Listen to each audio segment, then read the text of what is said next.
Hey, what's up guys, we're back. Now in this video we're going to be discussing Sony's E3 plans and how they could actually benefit Nintendo and Microsoft because of what they already announced and possibly gave away for the show. Now what Sony did was very similar to what they did back in December for their PSX conference when they announced what they were going to be showing basically in that entire presentation. And there were no surprises really, and the same thing is going on here with what they announced today for their E3 showcase for what they're saying. It sounds like it might be pre-recorded. We don't know 100% for sure, but that's what's hinting at from what they are saying.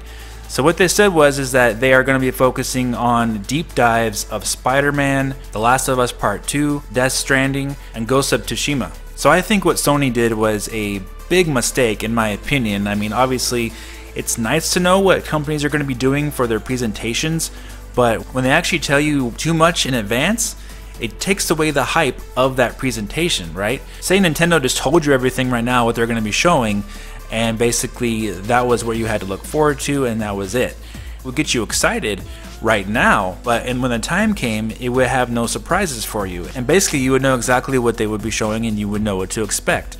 That is the feeling that I got with Sony here. Is they said exactly what they were going to be focusing on for their E3 showcase. So what that did is take away all the hype and all the excitement for E3, and thus transfers that to Nintendo and Microsoft, because Microsoft hasn't announced what they're going to be showing and neither has Nintendo. Nintendo did say that they're going to focus on Smash Brothers, but that was pretty much a given and we knew that already, but we know there's going to be a lot more things they're going to show.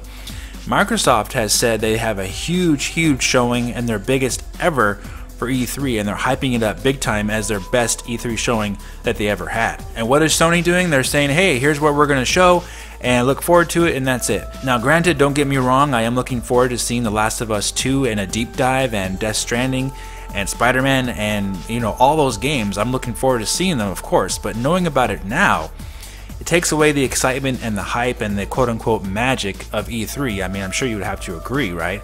So which conferences are you looking forward to personally yourself is my question. Obviously, since you know the most about Sony's, most likely you would say you're more excited about Nintendo or Microsoft. Even if you're a Sony fan, you would probably have to say that because it seems like you already know what Sony's going to show.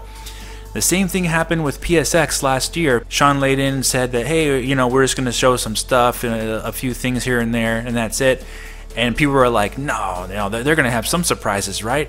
And really, that's pretty much all it was. They were just rehashing some of their previous titles they had again, and they had some interviews, and that was it. It was a big letdown. And I'm getting the same feeling here with E3 for Sony and PlayStation 4. And that is pretty concerning, really, because this is still the biggest consumer electronics show of the year by far. E3 is still the biggest event in all of gaming, and Sony seems to be putting a kind of a back seat to it a little bit and kind of coasting through and showing games they've already announced and highlighting those. Granted, these are big titles they announced already, but to lay it out there in this way just really deflates the hype of E3. It just makes it less exciting, to be honest with you, and I think that's a bad move by Sony. And if PSX is anything to go by, then this conference for E3 is going to be a letdown. Now obviously if you go to E3 and you get to play all these games, that is a different story. You're going to get to play all these great games for Sony, Nintendo, and Microsoft. But as far as the hype is concerned, definitely feel a bit deflated, and it gives unneeded momentum to Nintendo and Microsoft if you're thinking about these three big companies that are competing. So you have to ask yourself, is Sony maybe getting a little bit complacent here with the PlayStation 4 brand? If they think that, hey, we're so far out ahead of everyone else, we don't have to do much here to really hype these games even further. We're just going to tell people what we're going to do, and we're going to coast on to victory. I really hope they're not doing that, because whenever a company gets overconfident and arrogant, they always pay for it in the next generation of systems.